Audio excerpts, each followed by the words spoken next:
Well, welcome everyone. We are right at 12:02, and hopefully folks are getting a chance to filter into our meeting. I think we will go ahead and get started. And just want to thank you all for joining us for today's virtual public meeting for the US 93 Polson corridor study. We really appreciate your time today, and we look forward to talking with all of you. We did hold two in-person meetings last Wednesday in Polson and last Thursday in Somers. We had a great turnout. There were close to about 100 people that joined us for those.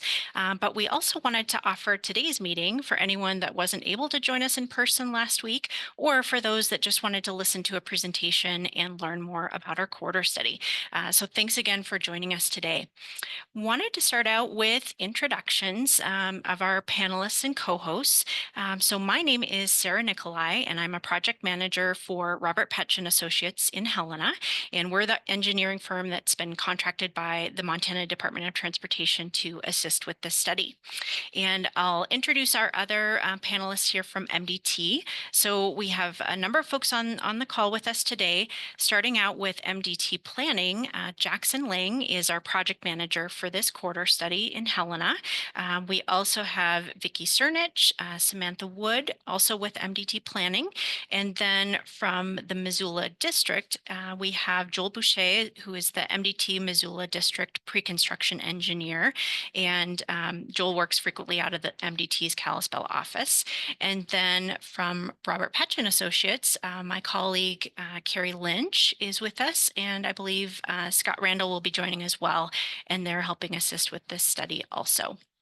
So the panelists and co-hosts that I just introduced will be helping me with this meeting as we move through.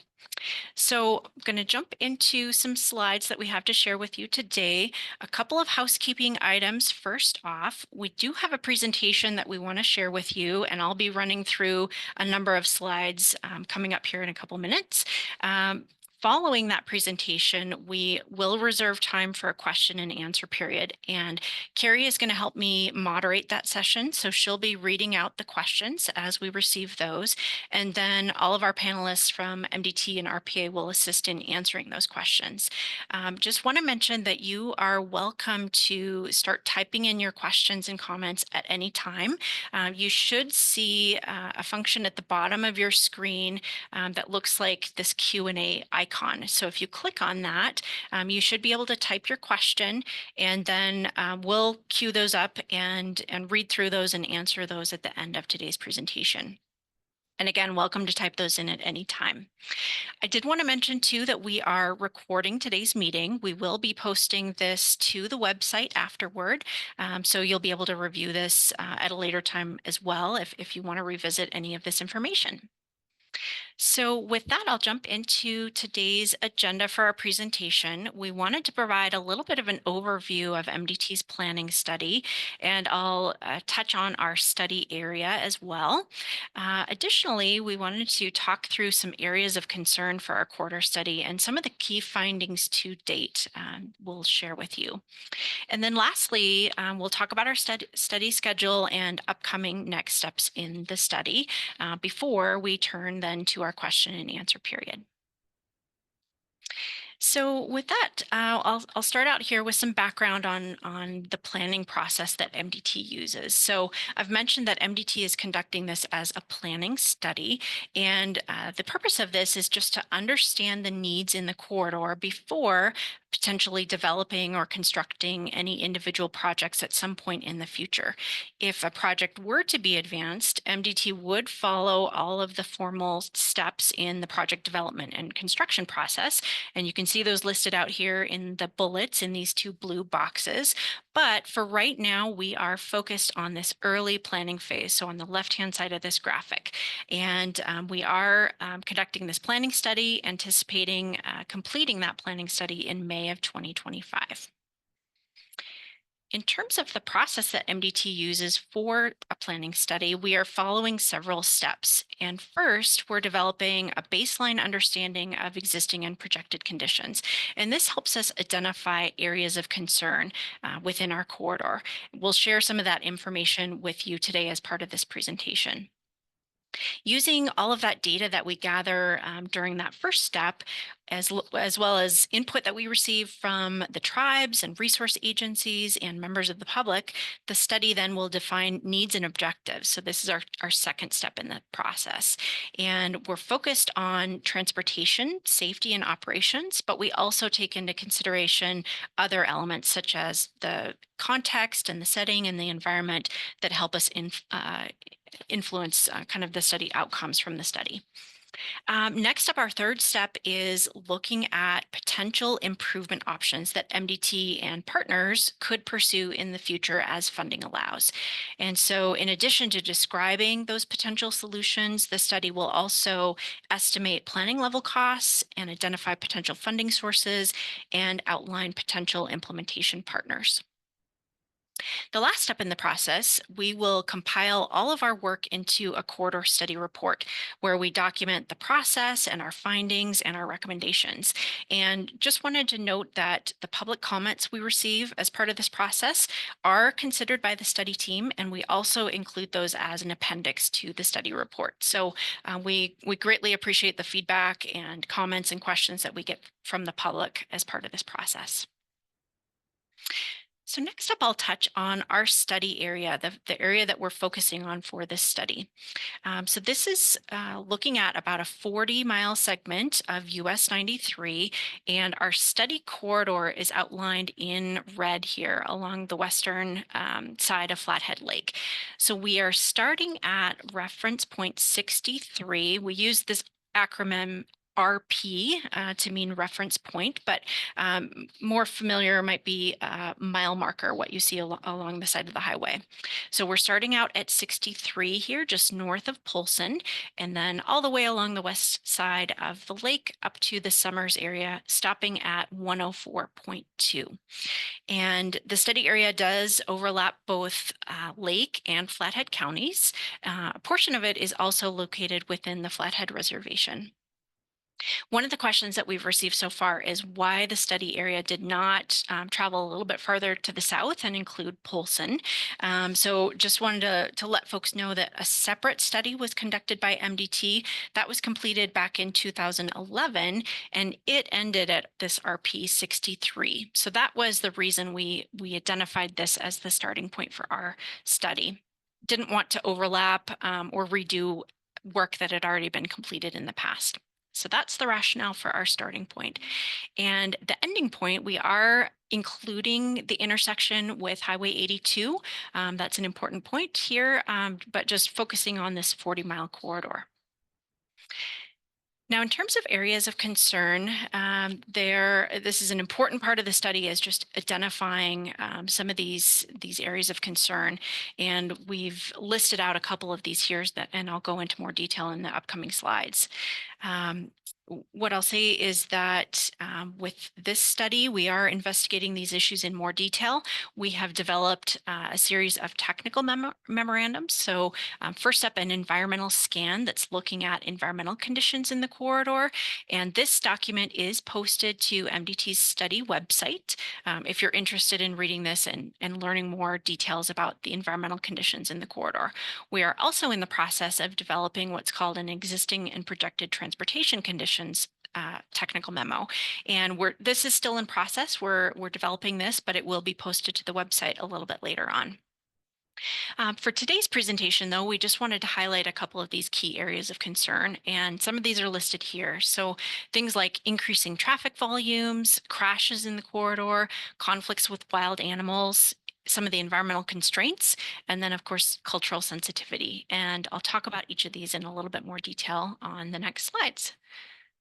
So starting out first with traffic conditions, we have taken a look at historic traffic volumes in the corridor over a 20-year period, so dating back all the way to 2004.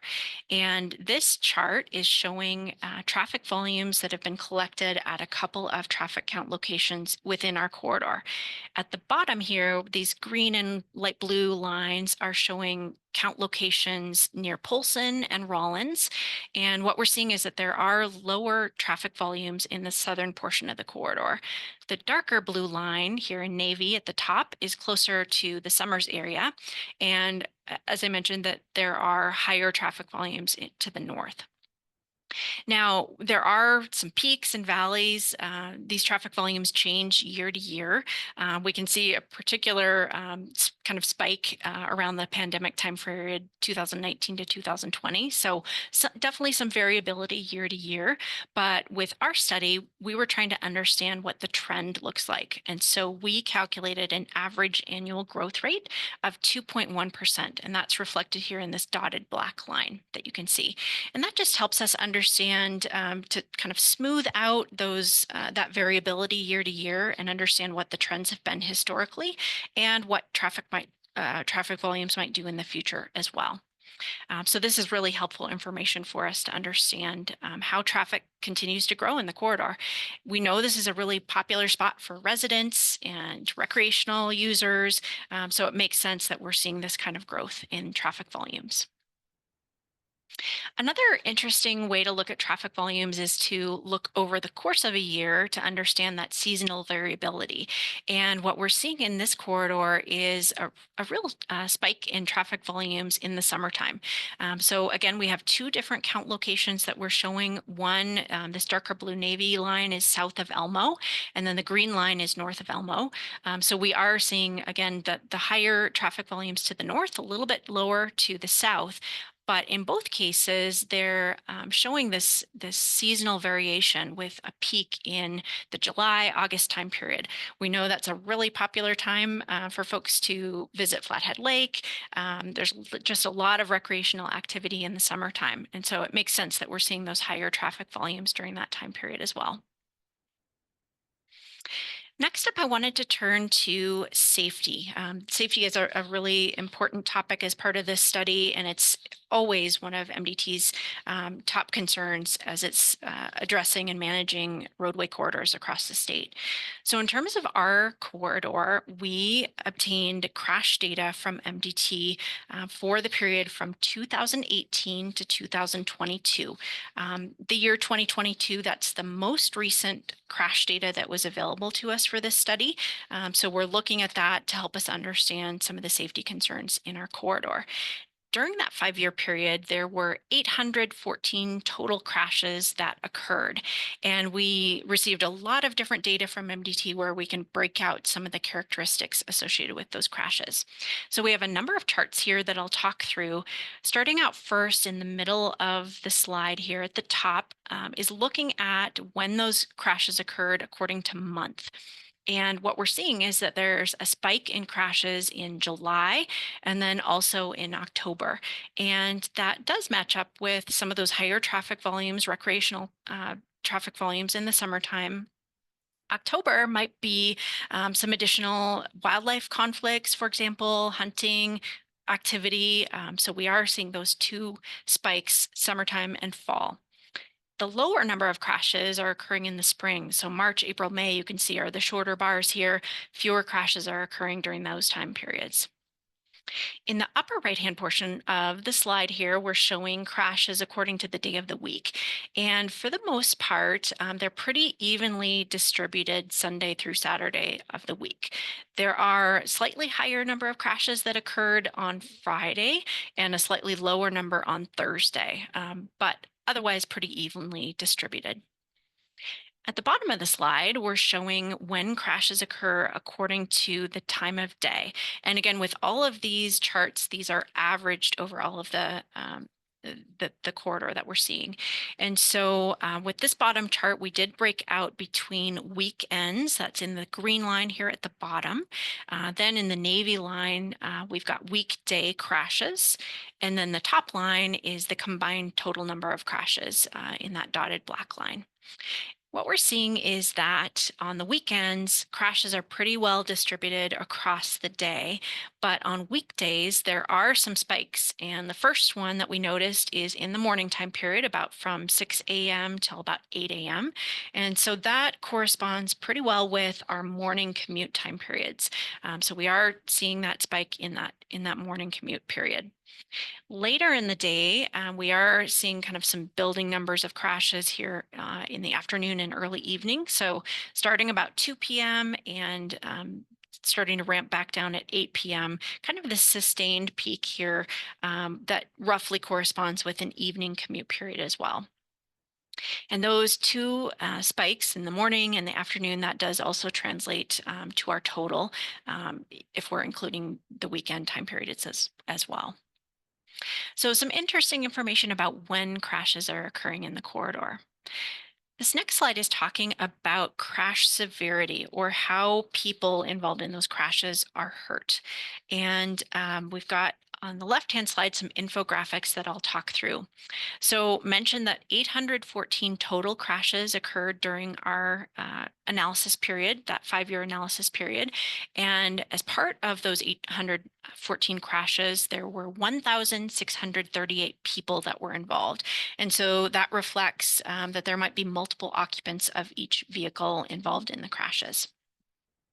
At the bottom here, we have breakout according to crash severity. And so we're looking at the number of crashes and the number of people involved in each of these different categories. And I'll start up in the left-hand corner here with fatal crashes. So there were 9 fatal crashes involving 9 fatal injuries or deaths. And this category is one that MDT is striving to eliminate on public roadways in the state. So very concerning that we had 9 deaths during our analysis period. The next category is serious injury. So we had 28 crashes that fell into this category, and 33 individuals that were injured seriously as part of those crashes. And these are disabling crashes. So a serious injury that we can imagine somebody probably isn't walking easily after that type of crash. And again, this is another category that MDT is striving to eliminate on public roadways. The bottom 2 categories are lower level of severity. So we've got the minor or possible injury category, 125 crashes and 193 minor or possible injuries. And then the last category is called PDO, and that stands for property damage only. So this might be more of a fender bender, but there were no individuals that were injured. And of these, there were 652 crashes and 1,403 individuals that were not injured as part of those crashes. On the right-hand side of our slide, we're showing the location according to severity. And so we have a heat map here that's color-coded. The lighter blue color indicates a sparse number of crashes, whereas the orange or yellow is showing a concentration of crashes. We also have some callouts with the red cross indicating a fatal crash. These are the ones that I mentioned, the 9 fatal injuries where there was a death involved. And then the blue dot is a suspected serious injury. We call it suspected because at the time, the reporting officer arrives at the scene and makes their best judgment. But of course, they're not a medical professional diagnosing a condition. So it's indicated as a suspected serious injury. We can see that these are pretty well distributed all throughout our corridor. However, there is a concentration at the northern portion of our corridor in Flathead County. So we're seeing that darker red and orange and yellow color, and especially in the lakeside area, there's a hotspot concentration as well as up near Somers. Next, I wanted to share a few more characteristics related to the crashes that occurred in our analysis period. So we do have information about environmental factors such as weather and roadway surface and lighting conditions.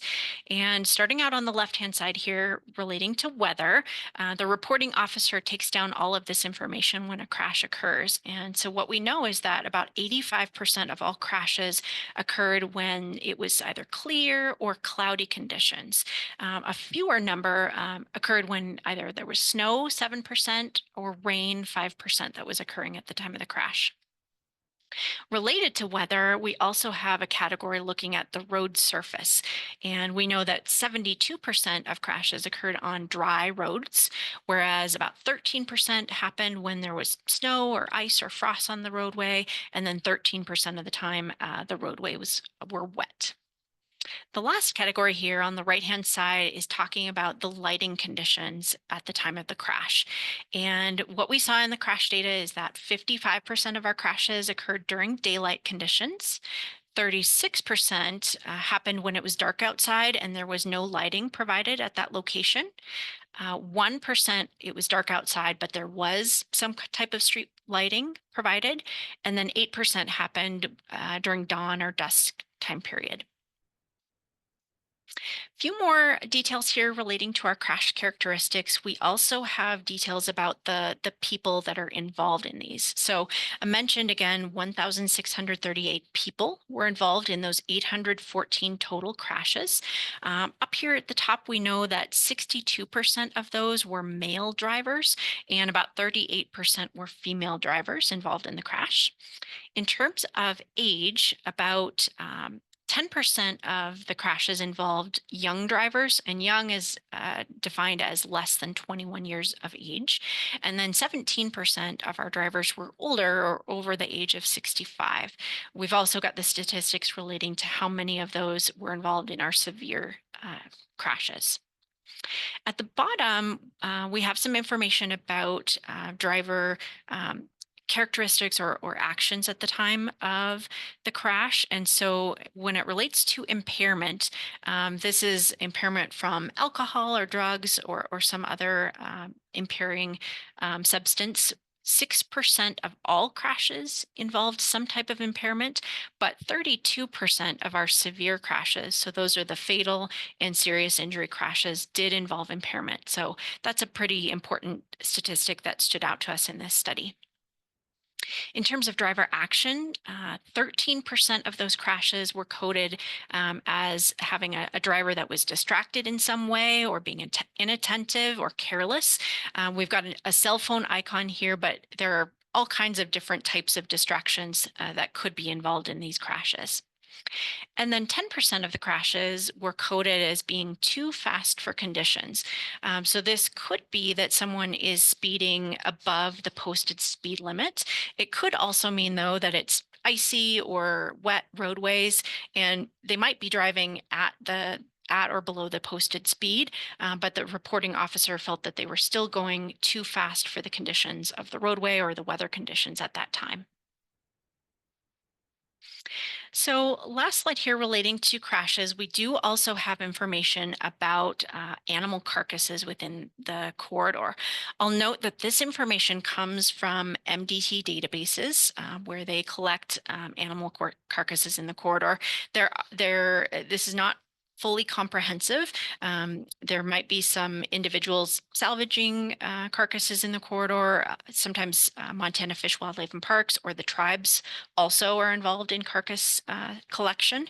So this might not be a fully complete picture, but this is information that MDT has available to share with us, and we can get a sense of where animals are being collected in the corridor, and so where those conflicts are occurring with vehicles.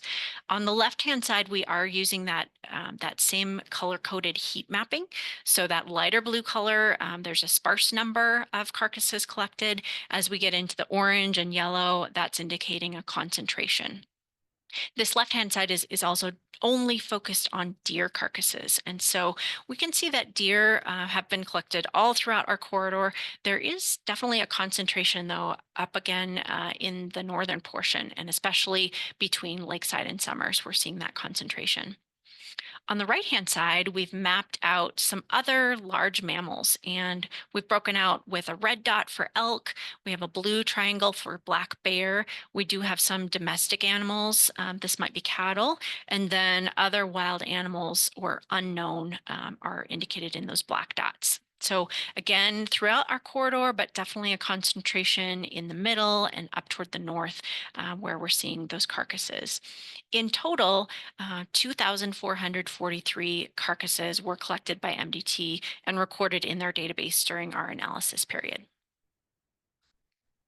So I'm going to switch gears and talk a little bit about the environment. So I mentioned that we have developed an environmental scan. It's a technical memo, and that is posted out to MDT's study webpage. So if you're interested in more details, do encourage you to take a look at that report. This is a really important consideration for planning studies because it helps us understand potential constraints or things that might influence the development of future improvement options for the study. And MDT is always trying to minimize impacts from any future projects. So this helps kind of set a baseline understanding of where these important resources are located. So I'll just mention a couple of these, starting out with the natural environment. Of course, our corridor is located on the western side of Flathead Lake. So that is an incredibly important feature, a really valued, important resource in our study corridor. And along with the lake, there are multiple streams and associated wetlands. Those are also very important resources that we need to consider. With the lake and these wetland areas and streams, this provides a lot of habitat for quite a variety of species. And we've seen this in our carcass collection, but also we just know that there's a lot of habitat for animals, including elk and deer, bear, a wide variety of small mammals, raptors, amphibians, reptiles, and aquatic species. So home to a great variety of wildlife in our corridor. Additionally, this corridor provides some connectivity for some sensitive species like lynx and grizzly bear and wolverine. And there are multiple protected species that either live or travel through our study corridor. The environmental scan that we conducted also considers the human environment. And I've mentioned before that we know there's a lot of growth and activity in this area. We are seeing annual population growth for Lake and Flathead counties. We looked back to the 1970 census up through the current 2020 census, and we found about 1.6 to 2.0% annual population growth that's been documented for those counties. So a very popular spot for new residents to come and live in these areas. We also know that these counties in our study corridor, there's a diverse economy. We've talked a lot about outdoor recreation, tourism being very important industries, along with a number of others that help support residents in this area. Along with that recreation, there are 3 state parks and a number of fishing access sites and other tribal and local recreation sites. So a very popular draw in this study corridor is recreation. We also know that this is a very important corridor from a cultural standpoint. And as part of our environmental scan, we conducted a review of sites that have been previously identified. And these include both historic and prehistoric cultural sites. We also know in talking with the tribes and in doing our research that there are a number of very sensitive areas near Elmo and Dayton and Rawlins that are considered tribal heritage properties. And so this information is just really helpful for MDT to understand the sensitivity, the important resources in our study corridor, so that we are setting a baseline and try to minimize any impacts to these important resources.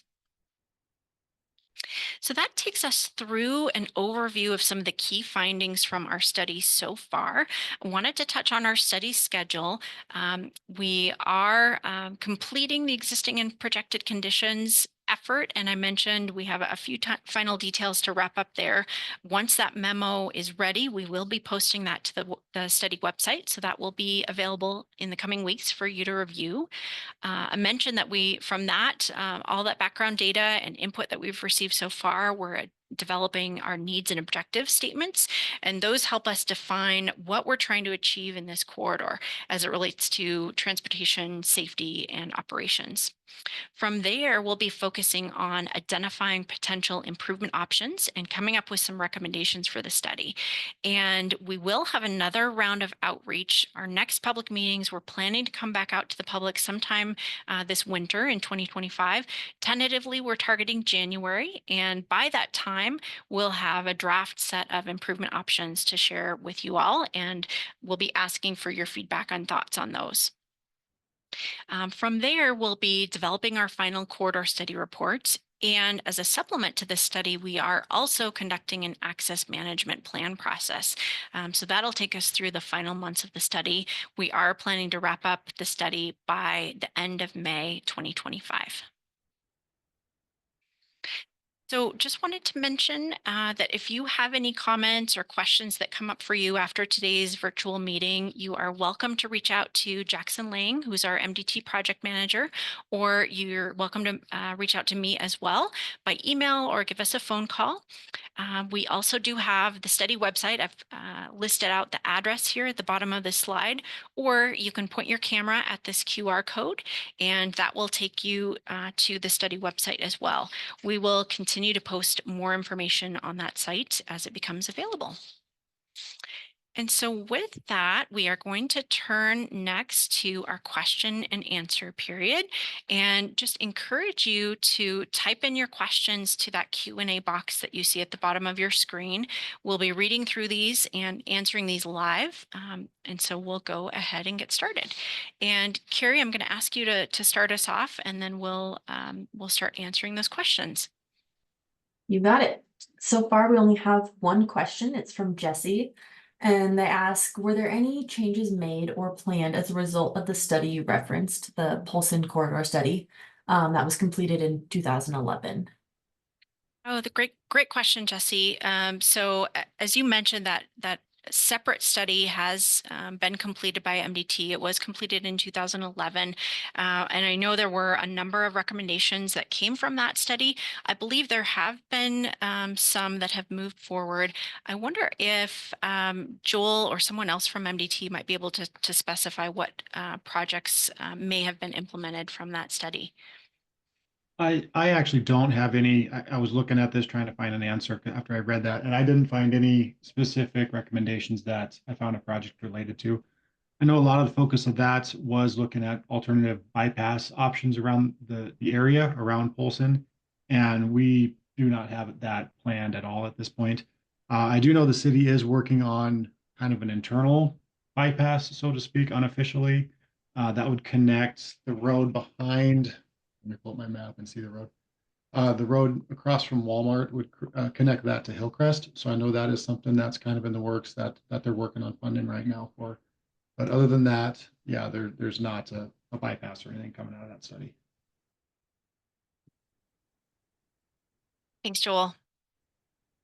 Thank you for putting that QR code back up, Sarah.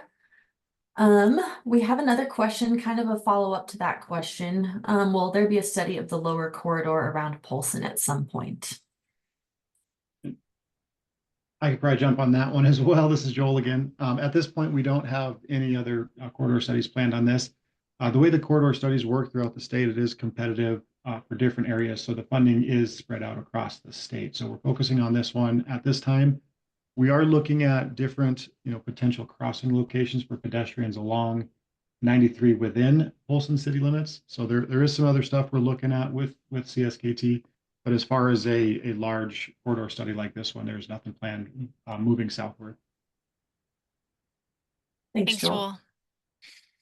Joel. Okay, next question. Are you intending to change any speed limits? It's from Vanessa. Thanks for that question, Vanessa. So we have not yet gotten to the part of the study where we are identifying potential improvement options or recommendations. We have had a number of comments about speed in the corridor. So speed is definitely something that we will take a look at, and we likely will have an answer to that question as we get a little bit farther in the study. I will, oh, go ahead, Joel. Yep. Let me hop in on this. Sorry, let me hop in on this one Yes, too. absolutely. There's a lot of concurrent stuff going on with this study. There's also a speed study that was requested around Lakeside by the county, by Lake County and Flathead County, that was wrapped up, I want to say about a month ago. And I know that has been presented to the commissioners, and I do believe there are some speed limit adjustments around the Lakeside area. But anything further south than that, I don't know offhand. I have a hard time keeping up. The gal is actually the expert on this would be Rebecca Anderson, who's out of town today. But there are other speed studies going on concurrently with this that will be a part of this study as well. But there will be some adjustments to the speed limits around the Lakeside area. So those are coming. Those are published on our website if you want to go to MT mt.gov, you can find them there with the other speed studies. Thanks for that background, Joel. We've got a couple questions. They're all kind of talking about the same thing and just wondering if we're planning on adding any biking and walking paths, especially between Somers and Lakeside. Thanks for those questions and comments.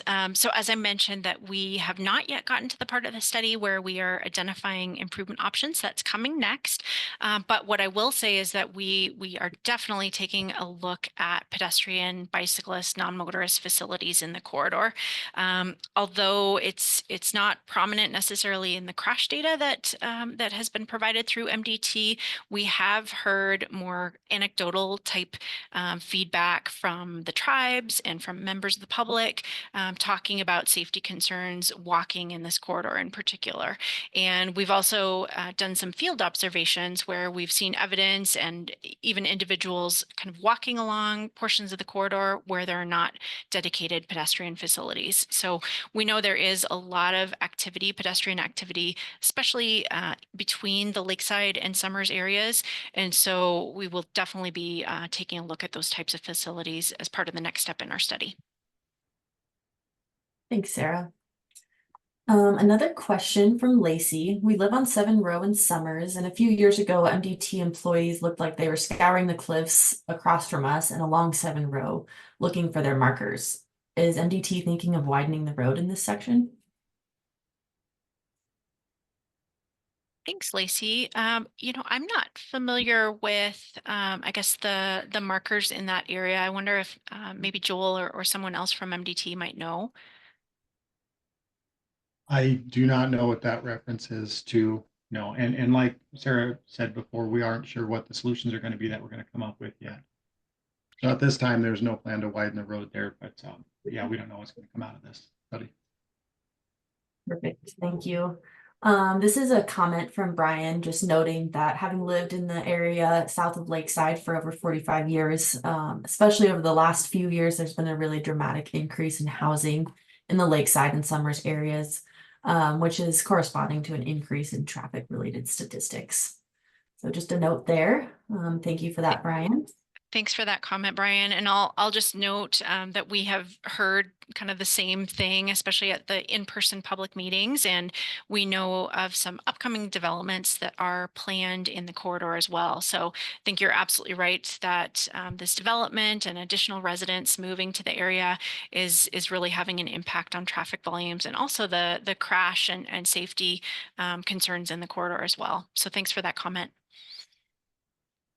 Perfect. And then another question from Jesse.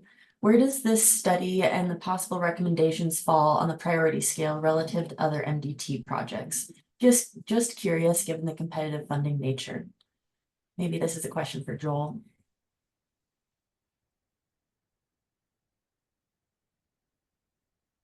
Really, it's going to be, MDT always is looking at funding and possible solutions and other issues, throughout the state, throughout the district. And really, it'll be prioritized. We're looking at kind of multiple ranges of possible scenarios. And, the less than 5-year solutions will be obviously smaller scale. Medium scale would be, 5 to 10 year. And, larger scale projects would be most likely beyond the 5 to 10 year plan. So it really just depends on the nature of the project that we'd be looking at. Thanks, Joel. Building off of that, if we were to choose to widen the road, how much notice would MDT give homeowners prior to the decision being made? Thanks for that question, Lacey. I'm just going to jump back up to an earlier slide here that showed the overall project development process. So bear with me here. So mention that we are in this early planning stage. So there have not been any individual projects nominated at this time. We'll be coming up with some options and recommendations from the study. MDT could elect to advance one of those as a project in the future. And if that were to happen, there would be a number of these different steps that have to be addressed. So MDT during a project development process, there's a lengthy design process, environmental documentation that needs to be completed. If the improvement were outside of existing MDT right-of-way, there could be an acquisition process as well. So a lot of different steps, and there would definitely be ample notification to landowners and other folks affected by any project that would move forward. And Joel would just ask if you have anything to add to that as well. Nope, I think that's good. Yeah, anything that would be required in a widening would be, there'd be plenty of time. You would see it coming. And also maybe just to tack on to that, this is a planning study, and when we identify improvements, we will go back out to the public, and any potential improvements that we're looking at, we'll be able to discuss at that time too, before we even finalize this study. Thanks, At this Carrie. Thanks, time, Joel. there are no additional questions in the Q&A, but we invite anybody, if they have any final questions, to please add them there, and we'd be happy to answer them. Thanks, Carrie. And we'll just hang out for a few more minutes here. If you're thinking of a question that you'd like to ask, I'm going to jump back to our QR code in case you'd like to visit our website.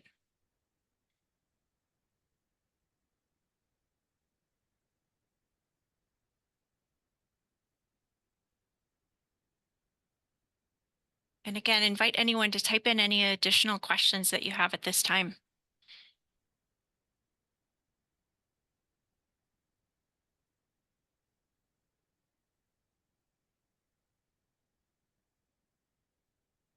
Sarah, did you mention the commenting map on our website? I think I probably did. So that's a great comment, Carrie. So if you do go to our website, either by typing in this address, or again, you can point the camera of your phone to this QR code and it will take you to a link to our website. We do have an interactive commenting map, and you can add a dot or a line and then enter in your specific comment that relates to a location. So that's another great way to comment about the study and tell us about any specific spots in the corridor where you have concerns.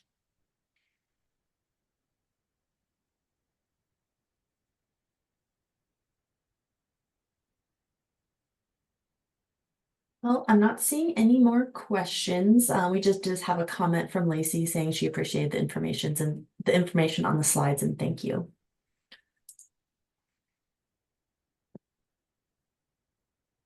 Great. Well, thank you all so much for your time today. We really appreciate it. Hopefully this has been informational for you, but again, just encourage you to read documents that are posted on the website, and please do reach out to us if you have any other questions or comments. And we will add all of you to our study contact list, and we'll be sure to let you know the next time that we are coming back out for our next round of public meetings. So thanks again, everyone. We appreciate your time.